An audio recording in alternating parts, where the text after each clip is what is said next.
দীঘা জগন্নাথ মন্দির কি রথযাত্রায় উদ্বোধন জল্পনা তুঙ্গে? সরকারি নির্দেশিকা এখনো পর্যন্ত ঘোষণা হয়নি। মন্দিরের কাজ দ্রুততার সহিত চললেও মূল মন্দিরের কাজ বাকি রয়েছে কিছুটা। আগামী বছর হয়তো উদ্বোধন হতে পারে মন্দির। আবার অতি উৎসাহীরা আশাবাদী এই বছরই সূচনা হবে। জেলা শাসক ও প্রিন্সিপাল সেক্রেটারি মন্দির পরিদর্শন করেছেন। এখানে একাধারে সমুদ্র সৈকত, অন্যধারে জগন্নাথ মন্দির গড়ে উঠলে পর্যটনে ব্যাপক সাফল্য আসবে বলে মনে করা হচ্ছে। নিউ দীঘা স্টেশন থেকে কিছুটা গেলে নন্দকুমার 116B জাতীয় সড়ক, তার পাশে মন্দির গড়ে উঠছে। মন্দির নির্মাণের জন্য 200 কোটি টাকা বরাদ্দ করেছে রাজ্য সরকার। এখন দেখার কবে উদ্বোধন হয় দীঘার জগন্নাথ মন্দিরের। নির্বাচনী জনসভা থেকে মুখ্যমন্ত্রী মমতা বন্দ্যোপাধ্যায়কে দীঘার জগন্নাথ মন্দিরের উদ্বোধনের কথা বলতে শোনা গিয়েছিল। জগন্নাথ মন্দিরের নির্মাণ কাজ শেষের পথে। পুরীর আদলে তৈরি দীঘার জগন্নাথ মন্দির গড়ে উঠেছে। এই মন্দির উদ্বোধন নির্বাচন মিটলেই হবে বলে জানিয়েছিলেন মমতা বন্দ্যোপাধ্যায়। তবে সামনেই রথযাত্রা রয়েছে। এই রথযাত্রাকে সামনে রেখেই দীঘার জগন্নাথ মন্দিরের উদ্বোধন হবে বলে গুঞ্জন ছড়িয়ে পড়েছে। ওই জগন্নাথ মন্দির চলতি বছরের এপ্রিল মাসে উদ্বোধন হওয়ার কথা ছিল। সে কথা ঘোষণা করেছিলেন বাংলার মুখ্যমন্ত্রী মমতা বন্দ্যোপাধ্যায়। কিন্তু লোকসভা নির্বাচনের জেরে সেই উদ্বোধনের কাজ থামিয়ে দিতে হয়। তাই তখন থেকেই প্রশ্ন উঠেছিল কবে উদ্বোধন হবে জগন্নাথ মন্দিরের।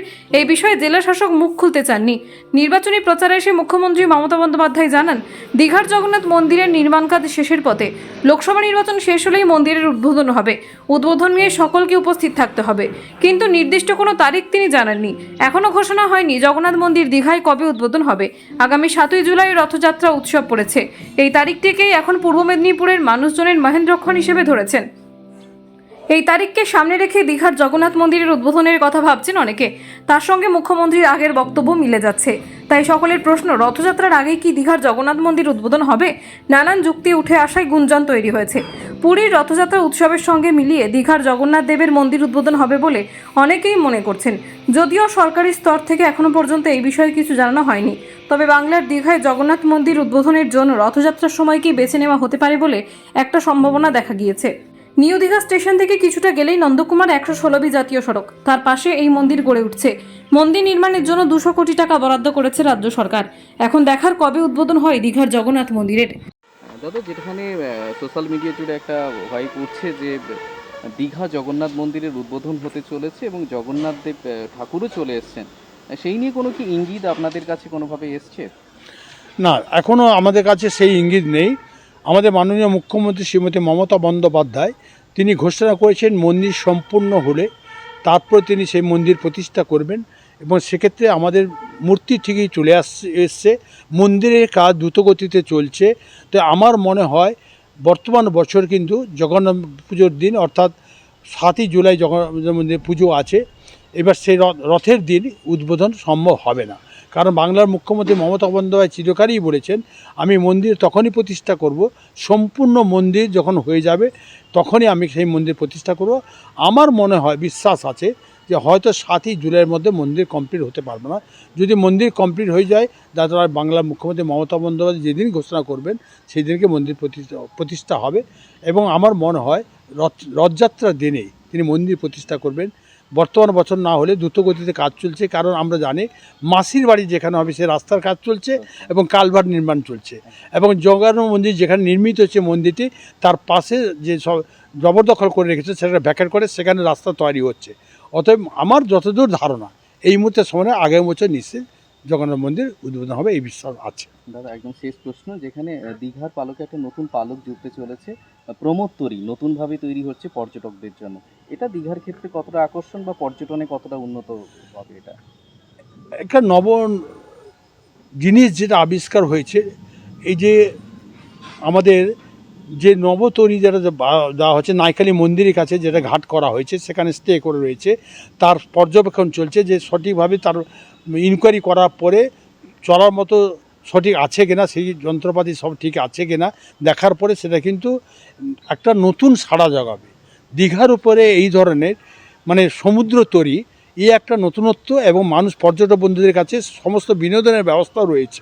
আমি মনে করি এত বেশি পর্যটক সেখানে আকর্ষণ করবে, এত বেশি মানুষের সেখানে মানে ওই সমুদ্র তরীতে উপভোগ করার জন্য সমুদ্র নগরীতে তারা কিন্তু সেটা কিন্তু একটা নতুনত্ব জিনিস হবে এবং দীঘার উপরে একদিকে জগন্নাথ মন্দির, এবার সমুদ্রের উপরে বিনোদনের যে ব্যবস্থাপনা সেটা কিন্তু একটা উপভোগ করার মতো জায়গা হবে, কিন্তু এটা কিন্তু আরও বেশি করে আকর্ষণীয় করে তুলবে।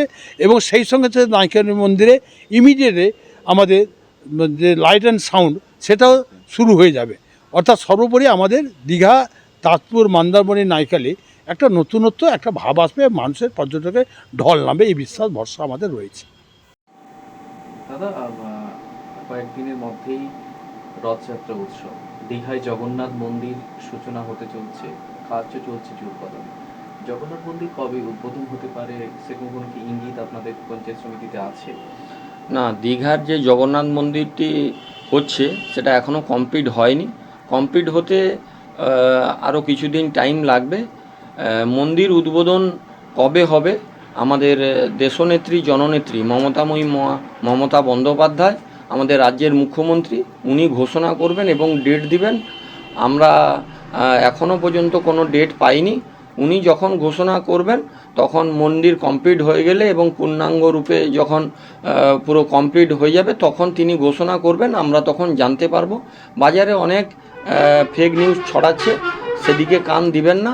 আমি আশা করব মুখ্যমন্ত্রী মমতা বন্দ্যোপাধ্যায় খুব দ্রুতই তিনি ঘোষণা করবেন দীঘার জগন্নাথ মন্দির কবে উদ্বোধন হবে। এবং এই জগন্নাথ মন্দির তৈরি করতে প্রায় 200 কোটি টাকা খরচ হচ্ছে। এটা আমাদের কাছে একটি বাড়তি পাওনা, কারণ অনেক লোক বার্ধক্যজনিত কারণে তারা পুরী যেতে পারেন না। তাই বয়স্করা স্বাভাবিকভাবে এখানে প্রবীণ মানুষজন সবাই এসে এখানে দীঘার জগন্নাথ মন্দির দর্শন করবেন। এবং দীঘাকে নতুন রূপে তিনি সাজিয়েছেন এবং দীঘা থেকে শুরু করে শঙ্করপুর, তাজপুর, মন্দারমণি পুরো বোম্বের আদলে এখানে মেরিন ড্রাইভ করেছেন। এবং দীঘা আগের মতন আর নেই, এখন নতুন রূপে দীঘায় বহু পর্যটন আসছেন। শুধু আমাদের রাজ্যের পর্যটন নয়, দেশের পর্যটন নয়, আর ভারতবর্ষের বাইরেও বিভিন্ন দেশ থেকে এখানে আসছেন। তাই আমি সবার কাছে আহ্বান জানাবো, দীঘার পরিবেশকে আরও পরিচ্ছন্ন রাখুন, সুস্থ রাখুন, যাতে দীঘা আগামী দিনে রাজ্যের মধ্যে নয় ভারতবর্ষের মধ্যে একটি সেরা পর্যটন কেন্দ্র হিসেবে গড়ে উঠবে। Desk report, express Kolkata.